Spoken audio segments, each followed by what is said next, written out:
there was a lot of negativity on Twitter. But then when I looked in the comments on the New York Times website, the people that are actually reading the stories, who maybe are not involved on Twitter for whatever reason, they're older, they're younger, they're just at a different point in their life, they're not in the demographic group that is often on Twitter. It was really positive. Of course, there was still pushback, but it was much, much more positive than a lot of the other online responses. And even the letters to the editor that were published, they were largely very positive.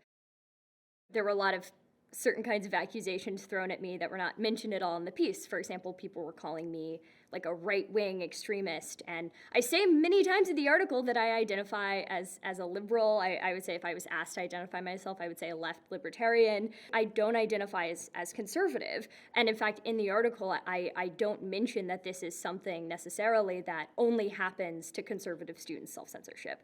I say that it happens across the political spectrum. Yet, I was often being accused of saying that, the self-censorship that happens to marginalized students or left-wing students, that I don't care about that. When in fact, in the article, I very much make it clear that I do in fact care about that.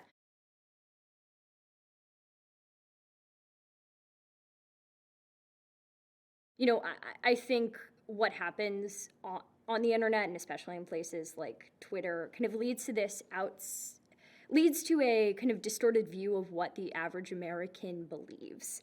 I still think that the average American, if you stop them on the street, thinks that a culture of free speech is a good idea and thinks legal protections for free speech are also good ideas. I think that average person probably appreciates the idea of kind of a multicultural society where we have a respect for viewpoint diversity. And so I think it's important in situations like this not to think, okay, because there was this large social backlash on this one website that very few Americans actually use, that means that, all hope is lost. I think, in fact, there's a lot of reasons to be hopeful. I think something that we've seen when we started seeing these kind of free speech battles, this kind of authoritarian rise in a lot of elite college campuses starting, I don't know, maybe 10 years ago, maybe 5 years ago, a lot of people said this is just crazy stuff that happens on college campuses, it's not going to go elsewhere. But as we've seen, it has gone elsewhere, right? Now, if you send the wrong tweet, you can get fired from your job. That happens all the time. And so I think that this kind of lack of respect for free speech, this lack of embrace of the culture of free speech, is starting to have an impact on people's lives already. Like, I don't think this is an issue that you have to work really, really hard to convince people it matters, because I think it's self-evident to a lot of people already, whether or not they went to college, whether or not they went to an elite college, that it does matter.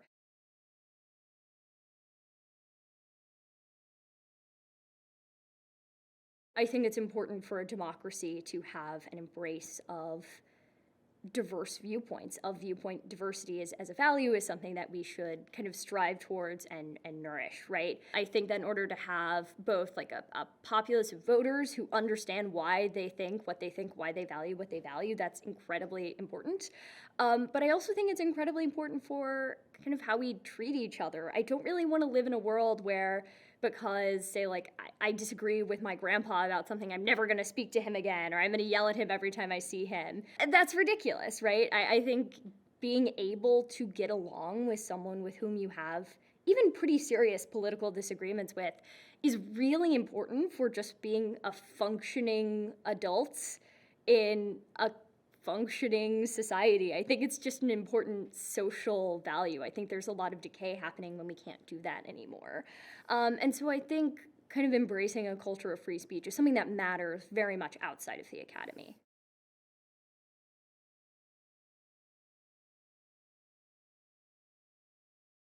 But I do think people are starting to realize that something is wrong here.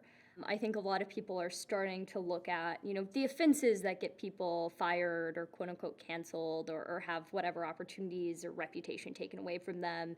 And I think, average people are starting to notice that that's happening and take issue with it. Granted, there is a bit of a danger here, right? I think the elephant in the room is that, like, yes, right now a lot of the quote-unquote cancel culture stuff, a lot of the lack of respect for free speech on college campuses does come from the left. But I think what we're risking is an equal and opposite reaction from right-wing groups, right? I think Florida is a great example of this. There is concern about quote-unquote critical race theory happening in elementary schools or middle schools or high schools, and there's a response to kind of quash the speech of people who might introduce critical race theory concepts in the classroom. I don't think that's a good way to go. And so my fear is that we're not really going to get less authoritarianism. We're not going to get a greater respect for free speech. We're going to get more destruction of free speech principles, but from a different political angle. And so I am afraid of that happening, and I do think groups like ACTA can kind of push back against that and say, no, like we need to embrace free speech, we need to embrace viewpoint diversity in this kind of nonpartisan, neutral way, because it helps everyone regardless of their political views.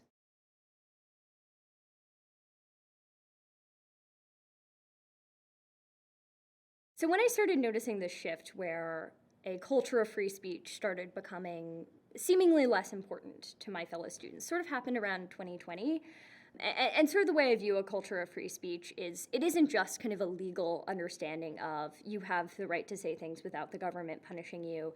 It's more of this kind of multicultural viewpoint diversity kind of based idea that, in a functioning, flourishing society, it can be socially acceptable to profess a wide range of ideas. Like, yes, we have limits, obviously, in terms of what we can socially accept, but there's a pretty big Overton window, and that's perceived as good, right? There being viewpoint diversity is good. The fact that you might have to think about or argue with or even argue in favor of an idea you disagree with is good.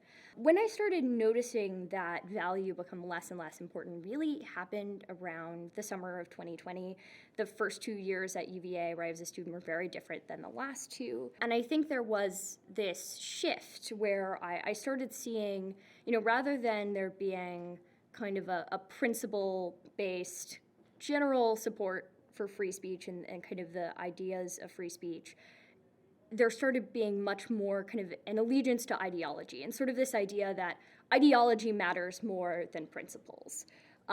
This is almost consequentialist in a way. It's right, like we can abandon our principles if it gets kind of the ultimate goal that we want. And the on the ground kind of results of this is that I started noticing my friends and my classmates becoming much more afraid to say what they thought. Kind of most concisely, I think the way this problem looked to me on the ground as a student is that people were becoming afraid to say what they thought to be true and to kind of interact with other beliefs out of fear that they might just be convinced by them, right? If you listen to someone that, say, disagrees with you on the issue of abortion, you might be convinced by them, but say on a lot of college campuses, UVA included, being pro-life, for example, is a really socially kind of punished belief to have. It could risk you your friends. It could risk you your reputation. But I think what that also means is that people are when you're afraid to say what you think to be true, I think you're also afraid to think things as well, right? You're afraid to think through arguments, think through other sides of an issue. And so I think what that makes is people who are less well-educated, who are less who aren't as good at arguing, at thinking in multidimensional ways. I think bringing back the abortion example, if you're pro-choice but you don't understand pro-life arguments, you're not going to be very good at convincing people to join your side, right? And you're not going to understand your own side either. Why do you think that this issue is important? Why do you think it's true? You can't really answer that question if you haven't actually talked to someone who's on the other side of the issue. I think it becomes very easy to demonize people who disagree with you.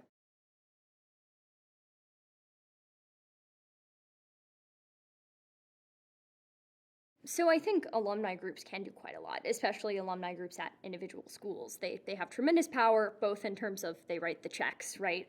But they have tremendous power to kind of put pressure on schools. And we've seen that happen for good and for bad.